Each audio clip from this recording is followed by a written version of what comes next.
بسم اللہ الرحمن الرحیم۔ بوڑھے والدین کی خبر گیری، ایک صبر آزما مرحلہ۔ جب والدین جوان ہوتے ہیں تو نیک بخت اولاد کبھی ان کے سامنے سر اونچا کر کے نہیں چلتی اور اس کی نگاہیں فرط ادب سے جھکی رہتی ہیں، لیکن بسا اوقات وہی نیک بخت اولاد جس نے کبھی والدین کی جوانی میں ان کی نافرمانی نہ کی تھی، جب ماں باپ بوڑھے ہو جاتے ہیں تو یہ آزمائش میں پڑ جاتی ہے۔ کہولت اور پیرانہ سالی میں چونکہ ہوش و حواس ویسے نہیں رہتے جیسا کہ جوانی کے عالم میں تھے، طبیعت بچپنے کی طرف پلٹنے لگتی ہے، بے خیالی میں بچوں جیسی حرکات سرزد ہونے لگتی ہیں۔ جب تک ہوش و حواس قائم تھے اور ان سے اولاد کو فائدہ پہنچتا تھا تو ان و کراہن اولاد ان کی خدمت بجا لاتی رہی، لیکن جیسے ہی والدین کے بڑھاپے میں بچپنے کا عنصر در آیا، اولاد رفتہ رفتہ ان کے معمول سے ہٹے اب نارمل رویوں سے اکتاہٹ محسوس کرنے لگتی ہے۔ جوں جوں بڑھاپا آتا ہے طبیعت بچپنے کی طرف مائل ہونے لگتی ہے، لیکن کسی پر یہ کیفیت بڑھاپے کے آغاز میں طاری ہو جاتی ہے اور کسی پر بہت بعد میں جا کر۔ یہ اللہ کا کام ہے، مگر جلد یا بعدیر کسی مرحلے میں بڑھاپا بچپنا ضرور لاتا ہے۔ اس نفسیاتی کیفیت کی طرف قرآن حکیم انسان کو متوجہ کرتا ہے کہ جب بڑھاپا حاوی ہونے لگے تو طبیعت قدرے وہمی اور ضدی پن کا شکار ہونے لگتی ہے۔ یادداشت پہلی سی نہیں رہتی کہ معاملہ فہمی، تحمل اور برداشت کا مادہ مفقود ہونے لگتا ہے۔ یہ احساس کمزور پڑ جاتا ہے کہ کس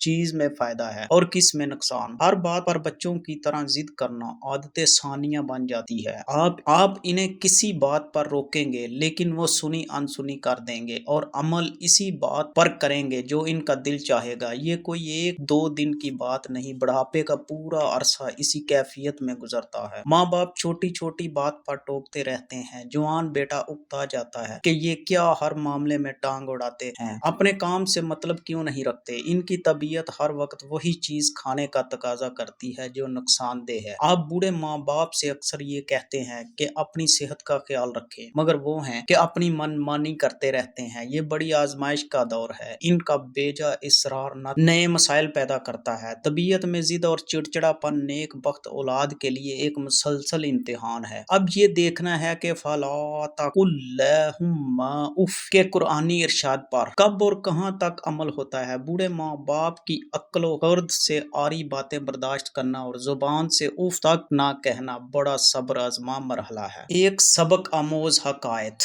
بچپن میں سنی ہوئی ایک حقائق کو موضوع کے حوالے سے یہاں بیان کرنا مناسب معلوم ہوتا ہے۔ ایک شخص کی والدہ بوڑھی ہوئی اور بڑھاپے میں اس پر وہی کیفیت طاری ہو گئی جو اوپر بیان کی گئی ہے۔ ایک دن وہ شخص ماں کے پاس بیٹھا ہوا تھا کہ بڑھیا کہنے لگی، بیٹا یہ کس چیز کی آواز آ رہی ہے؟ وہ کہنے لگا، اماں جان کسی چیز کی آواز نہیں آ رہی۔ تھوڑی دیر گزری تھی کہ وہ پھر کہنے لگی، بیٹا آواز آ رہی ہے، مجھے بتاؤ یہ کس چیز کی آواز ہے؟ وہ شخص پھر کہنے لگا، اماں جان یہ محض آپ کا وہم ہے، یہاں کوئی آواز نہیں آ رہی۔ بوڑھی ماں نے پھر زور دے کر کہا، میرے کانوں میں آواز سنائی دے رہی ہے، بتاؤ تو صحیح یہ کس چیز کی آواز ہے؟ اس نے کہا، یہ محض آپ کا مغالطہ ہے، کسی چیز کی آواز نہیں آ رہی۔ بڑھیا نے متعدد بار یہ بات دہرائی تو بیٹے سے نہ رہا گیا اور وہ آگ بگولا ہو کر کہنے لگا، آپ نے یہ آواز کی کیا رٹ لگا رکھی ہے؟ آپ ناحق ہمارا دماغ چاٹ رہی ہیں، آپ کا شاید دماغ خراب ہو گیا ہے، خدا کے لیے ہمارے صبر کا مزید امتحان نہ لیجیے اور یہ تکرار بند کر دیجیے۔ ماں نے یہ بات سن کر بیٹے سے کہا کہ فلاں صندوق میں ایک کاپی پڑی ہوئی ہے، وہ ذرا لے آؤ۔ وہ شخص صندوق کھول کر کاپی لے آیا تو بڑھیا نے اسے بتایا کہ جب تم بچے تھے تو ایک دن تم نے 70 بار ایک بات پوچھی تھی جس کا جواب میں نے اتنی ہی بار تمہیں چوم چوم کر دیا تھا، تو پوچھتا جاتا تھا